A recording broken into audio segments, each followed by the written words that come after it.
Friends, welcome back to part 2। Part 1 में हमने कुछ एमसीक्यू सॉल्व किए थे, उसे एक्सप्लेन करने की कोशिश भी की थी। थोड़े बेसिक क्वेश्चंस हमने पहले लिए थे, आज थोड़े हम मॉडरेट लेवल के क्वेश्चंस डिस्कस करेंगे इस लेक्चर में। तो let's get started. Integration of political science with other social sciences is a basic principle of. अलग अलग डिसिप्लिन्स का इंटीग्रेशन होना चाहिए, स्टडी करना चाहिए पॉलिटिकल साइंस में, ये किसका कहना था? बिहेवियरल अप्रोच, ऑप्शन बी यहाँ पे करेक्ट होगा आपका। Behavioural approach in political science is an attempt to make the empirical content of political science more scientific, है ना। बिहेवियरल अप्रोच क्या कर रहा है? पॉलिटिकल साइंस को साइंटिफिक स्टडी कर रहा है और ज़्यादा से ज़्यादा साइंटिफिक बनाने की कोशिश कर रहा है। किसने कहा था? किसके वर्ड्स है ये? रॉबर्ट डायल के। तो option D is correct here. 8 principles of behavioral approach of political science is generally known as। 8 principles किसने दिए थे? बिहेवियरलिज्म के 8 प्रिंसिपल डेविड ईस्टन ने दिए थे। तो उसमें रेगुलरिटीज आती है, वेरिफिकेशन आता है, प्योर साइंस आता है और बहुत सारे हैं एलिमेंट्स या कैरेक्टरिस्टिक्स बिहेवियरल अप्रोच के। लेकिन उन सबको कलेक्टिवली क्या कहा जाता है? इंटेलेक्चुअल फाउंडेशन कहा जाता है। तो option D is correct here. Which of the following is not feature of post behaviourism? ठीक है, कौन सा फीचर नहीं है पोस्ट बिहेवियरलिज्म का? एक्शन बेस्ड है, ऑफ कोर्स। एक्शन के ऊपर एक्शन और रिलेवेंस ही इनका मेन मोटो है। Gist before details, knowledge gain करना, एक्सेस करना, ये भी इनका काम है। Stress on technique, important role of values. देखिए, बिहेवियरलिज्म ने वैल्यूज को पूरी तरह से खारिज कर दिया था, बिल्कुल ही ऐड नहीं किया था उनकी स्टडी में। उनका कहना था कि वैल्यूज जो है वो फिलोसॉफिकल होती है ना, यूटोपियन होती है, उसको ज़्यादा इंपॉर्टेंस नहीं देना चाहिए। लेकिन पोस्ट बिहेवियरलिज्म जो कि एडवांस वर्जन था बिहेवियरलिज्म का, उन्होंने क्या कहा था कि वैल्यूज के ऊपर भी इंपॉर्टेंट देना चाहिए। तो यहाँ पे option D is also correct, B is also correct and A is also correct. यहाँ पे विच नॉट फीचर पूछा है यहाँ पे, तो option C stress on technique, technique के ऊपर उन्होंने उतना ज़्यादा स्ट्रेस या इम्फेसिस नहीं दिया था। Post behaviouralism lays stress on which thing? कौन सी चीज के ऊपर ज्यादा स्ट्रेस दिया था, फोकस किया था पोस्ट बिहेवियरलिज्म ने? तो कौन सा है यहाँ पे? Political neutrality, option B value free, practical aspect of knowledge and all the above. इस चीज के ऊपर ज्यादा फोकस किया था? जो भी आप स्टडी कर रहे हो उसे सोसाइटी में इम्प्लीमेंट करना, प्रैक्टिकली यूज करना उस नॉलेज को, इस चीज के ऊपर ज्यादा स्ट्रेस दिया था पोस्ट बिहेवियरलिज्म ने, यानी कि option C is correct here. Following is not feature of post behaviouralism? कौन सा फीचर नहीं है पोस्ट बिहेवियरलिज्म का? प्योर साइंस नहीं है क्या वो? सोशल चेंज में बिलीव नहीं करता है क्या? इंपॉर्टेंट रोल ऑफ वैल्यूज नहीं देता है क्या वो? ठीक है, तो कौन सा फीचर नहीं है पोस्ट बिहेवियरलिज्म का? देखिए, प्योर साइंस नहीं बना, वो वैल्यूज को भी उन्होंने ऐड किया था। यहाँ पे इस क्वेश्चन में हमने देखा है कि वैल्यूज को वो सपोर्ट करते थे, वैल्यूज को उन्होंने ऐड किया था अपनी स्टडी में, तो वो प्योरली साइंटिफिक बनाने की कोशिश नहीं कर रहे थे। यहाँ पे कौन सा फीचर नहीं रहेगा? Option D. नेक्स्ट देखते हैं, विच of the following famous co-founder of behavioralism has criticized behavioralism sharply at the end of 1916? किसने जो है वो बिहेवियरलिज्म को क्रिटिसाइज किया था? ठीक है, इसी में ही आंसर है। देखिए किसने किया था, बताइए, आपको टाइम मिल रहा है थोड़ा तो। डेविड ईस्टन ने खुद ही क्या किया था? क्रिटिसाइज किया था बिहेवियरलिज्म को, और इसीलिए वो पोस्ट बिहेवियरलिज्म लेकर आए थे। Result of dissatisfaction towards the failure of traditional approach of political science। Traditional approach जो कि पॉलिटिकल थ्योरी या पॉलिटिकल साइंस को समझने में या एक्सप्लेन करने में, या तो जो उसका बेसिक नेचर था, डिस्क्राइब, एक्सप्लेन और प्रिडिक्ट करने में पॉलिटिकल इवेंट्स को, फेल हो चुका था। तो एक न्यू रिवोल्यूशन आया जहाँ पे 1950s में बिहेवियरलिज्म इम्पैक्टफुल बन गया, ज़्यादा से ज़्यादा लोग बिहेवियर का स्टडी करने लगे पॉलिटिकल थ्योरी में। So option A is correct here. In the context of political science, which of the following approaches concentrates mainly on political behaviour, ठीक है। पॉलिटिकल बिहेवियर पे सबसे ज़्यादा फोकस कौन करता है, हमने देखा है बिहेवियरल अप्रोच, तो option D here is correct. Which intellectual basis of behavioralism gives stress on interdisciplinary approach? Interdisciplinary approach, ठीक है, कौन सा है इंटेलेक्चुअल बेसिस, यहाँ पे प्योर साइंस नहीं होता है, वैल्यू डिटर्मिनेशन नहीं होता है, वेरिफिकेशन नहीं होता है, सिस्टमाइजेशन यहाँ पे होता है, इंटीग्रेशन अलग अलग सब्जेक्ट्स का यहाँ पे स्टडी किया जाता है, तो option D here is correct. Which intellectual base of behavioralism urges to make political science free from any ideology? ठीक है, हर एक आइडियोलॉजी से दूर करने के लिए, ठीक है, पॉलिटिकल साइंस को किसमें का है, बिहेवियरलिज्म का एक ही है। क्या करता है ये, वैल्यू डिटर्मिनेशन करते हैं, क्वांटिफिकेशन करते हैं, वेरिफिकेशन करते हैं, लेकिन मेन बेसिस क्या है इनका, कोई बताएगा यहाँ पे मेन बेसिस क्या हो सकता है, ऑप्शन में बताइए आप, अगर आपको आंसर आता है तो, अदरवाइज मैं अभी बताने ही वाला हूँ। तो इंटेलेक्चुअल बेसिस क्या है यहाँ पे, प्योर साइंस बनाना है इनको, है ना, pure science. Next, who said that behaviouralist have found new areas for research in political science and developed new techniques?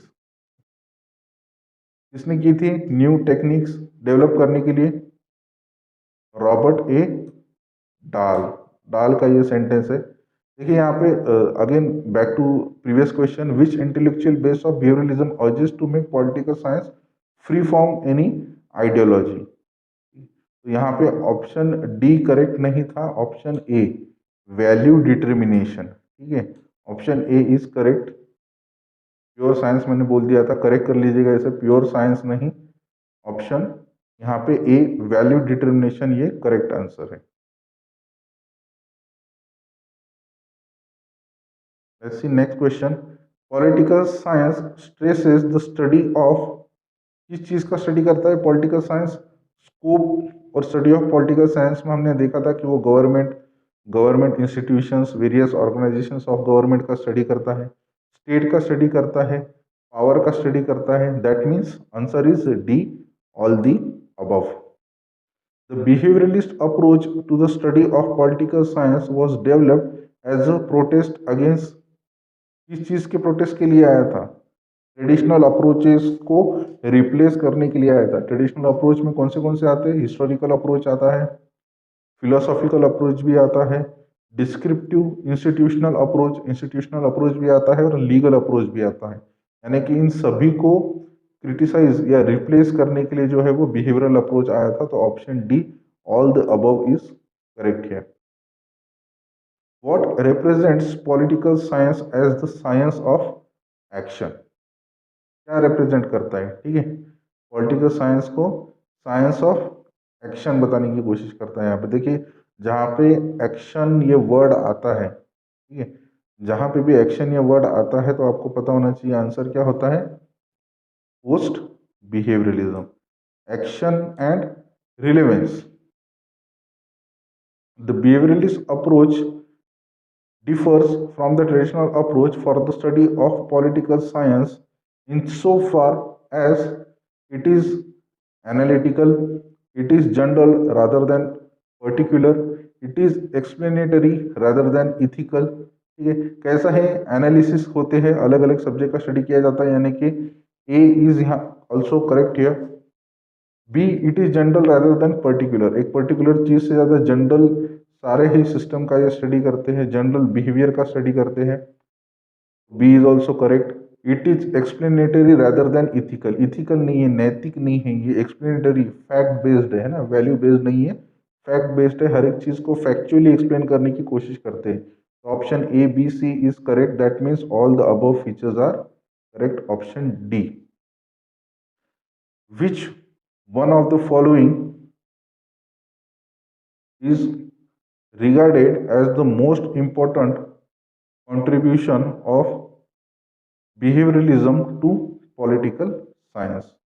क्या कंट्रीब्यूशन रहा है, देखिए बिहेवियरल अप्रोच का पॉलिटिकल साइंस में, it greatly help in theory building, it develop several new aspects, उसी के साथ it developed several new tools of research.